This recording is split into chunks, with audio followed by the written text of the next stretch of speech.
Thank you so much to the Tech We Want team for this incredible event and for the opportunity to speak with you all today.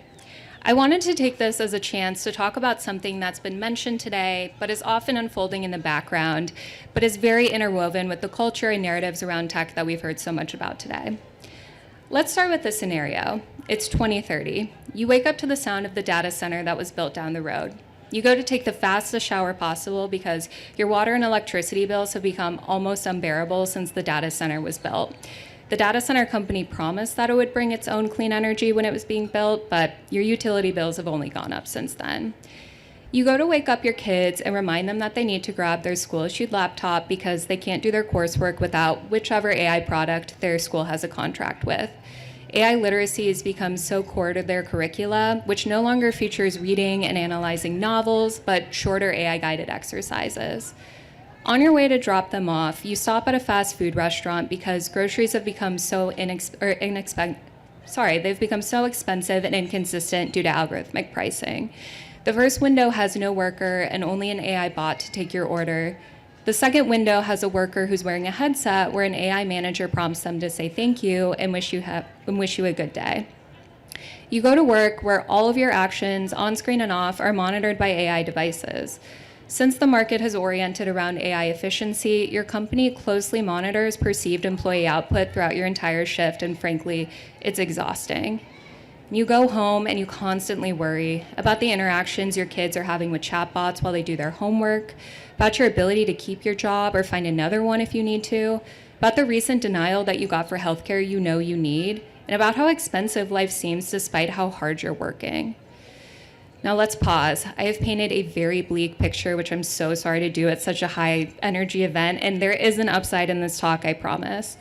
But this is a worst case scenario of what the future could look like for most of us if we leave these technologies unregulated and let companies and profit dictate our future rather than our collective well-being and empowerment. And this isn't just doom or pessimism either. This is how many Americans are feeling about AI right now. 36% of US adults say right now their electricity bills are a source of stress for them. 71% are concerned that AI is going to put too many people out of work permanently. And of 53% of people polled, the most common feeling they have around AI is anxiety. But it doesn't have to be like this.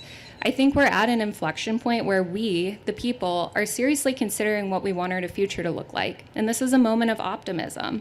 We're tired of corporate greed, of struggling to get a job, of worrying about healthcare or how to afford groceries. And AI can make all of this even worse, or it can be used as part of a solution to make life better. Let's hold the AI companies accountable to the promises they're making us right now about increased efficiency, scientific breakthroughs, and clean energy adoption, and not just let them be meaningless permission slips to skirt regulation. So there is another path to take, the noisy data center that's raising your electricity bills. Rather than just take from you and your neighbors, it can bring clean, cheaper energy and good union jobs to your community. There are clean energy proposals that would do just that. The horrible surveilled workplaces that you and the fast food employee had to face every day. We can create worker-friendly protections around when and where those technologies can be used in the workplace, like banning them in break rooms, ensuring that you don't have an AI manager whose voice is in your ear all day, or that your every keystroke cannot be tracked. And we can orient them around making workplaces safer, more flexible, and more efficient. And proposals like that, they already exist at the federal and state levels. The unpredictability in pricing for groceries, delivery services, and rent. We can ban those practices and ensure that pricing is fair, consistent, and transparent for consumers and renters. There are federal and state bills that would ban predatory pricing scams. Similarly, we should demand a seat at the table when it comes to determining when AI is used for critical decisions around hiring, healthcare, and education. We can mandate transparency around where those technologies are used, how that information should be shared with you, the oversight that a human has to maintain in that process, and what to do if you need to appeal your decision. The harms facing your kids during and after school online.